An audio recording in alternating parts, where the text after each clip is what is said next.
Welcome back to the Pursuit of Progress podcast. As always, guys, this is Adam, and believe it or not, we're already into 2026. Crazy to say that. I'm here today actually by myself. I've got Ben coming back next time on a couple new styles of episodes we're going to be premiering here in the new year. But today, I'm going to give you guys something kind of quick, but very relevant as we start off a new year. And that, my friends, is going to talk something a little bit more specifically about overthinking. So before we dive into new goals, new habits, new opportunities, the one thing that I'm seeing from this current past 12 months that is holding more people back than anything else, it's not lack of time, it's not lack of talent, and it's not money. It's overthinking. So if you've ever felt stuck, maybe even just a little bit, it probably wasn't because you didn't know what to do. It was probably because you were thinking about it too much.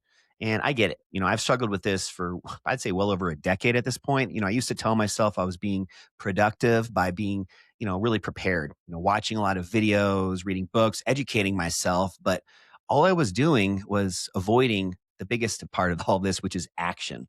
So today I put together 6 simple principles that really helped me break out of that loop and how you can use them to finally build some real momentum in 2026. So let's just dive right in. And the first of these 6 principles is what we call the 70% rule. And you're never going to feel 100% ready. Let's get that out of the way right off the bat. So stop waiting. If something aligns with your goals and you're at least around 70% confident, it's time to go. Waiting for certainty, that keeps you stuck sometimes forever with ever taking action. Clarity, it doesn't come before action, it comes because of it. Let me say that one more time just to really let that sink in because I think that's such a great quote. Clarity doesn't come before action, it comes because of it. So just think through that a little bit more next time you guys have ideas and something that maybe you're considering pursuing. If you have at least 70% confidence, let's make it happen. Time to go. Second principle is what I like to call decide first, then gather info. Most people, they wait to decide until they know enough.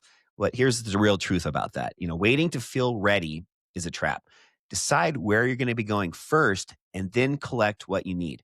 Once you commit, your brain starts filtering for solutions, and that's how momentum starts. Another way I like to think of this is I have a lot of people that I follow online, a lot of social influencers, if you will, but really just the people that I like to really focus on are these very successful people that have walked the walk. They're not just talking the talk, business people that have really created massive successes. And something that I've really pulled from a lot of different people on this is oftentimes they'll pitch even out to their audience an idea before they've even actually created it. Maybe it's a new lesson, maybe a new course they're trying to build. Sometimes they'll start advertising it before they've even written the course. And this is an example of how they're deciding first. And then if there's a demand for that, if they're finding people out there in the marketplace that have interest in whatever it is they're pitching, then they're going to gather the info and create whatever it is that they're pitching. So just really a unique way to put that into perspective. Decide first, then gather info. So the third principle is called momentum beats motivation. And I actually did a podcast on this a couple weeks ago because it has so much value in my opinion. And what it really comes down to is that you don't need motivation to get started. You need motion. So think of a plane, it burns the most fuel during takeoff, not while it's at cruising altitude. Same with habits. Starting is hard. Staying in that motion becomes much easier. Once you get into that routine and you have that motion, you're kind of like at cruising altitude. It becomes much easier. So, small wins, they lead to big ones. Motion really just, it kills overthinking.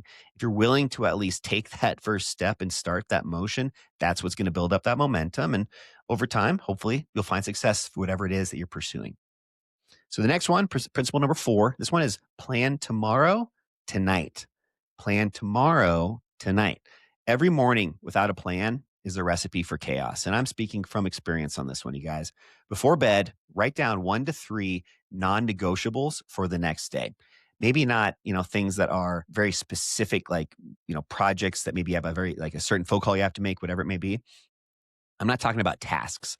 I'm not talking about maybe tasks, like things that you're considering doing. I'm talking about will do tasks, things that are actually going to move the needle. Establish at least, I put 1 to 3, but ideally try and have 3 of these. And now when you wake up the next morning, have these be the first things you guys do and really execute instead of overthinking. Principle number 5 is what I like to kind of phrase it as know the difference. And what this is about is just talking through about how, like, with deep thinking, it's valuable, but overthinking is poison. Deep thinking allows you to really get creative and really think through whatever it is that you're trying to build and create. But overthinking, that's when it becomes poison and oftentimes kills the dream from ever actually coming to fruition. So here's how you can tell the difference between the two. Deep thinking leads to a plan. Overthinking, it leads to delay. So if your thoughts are preventing action, call it out and then move anyway. Realize it, identify it, but then don't let it dictate what you're going to do from there. Just acknowledge it and keep going forward. Keep moving, keep making more motion, and that's what's going to build up that momentum. And then last but not least, the sixth principle, which I think has a ton of value as well, is that waiting has a cost.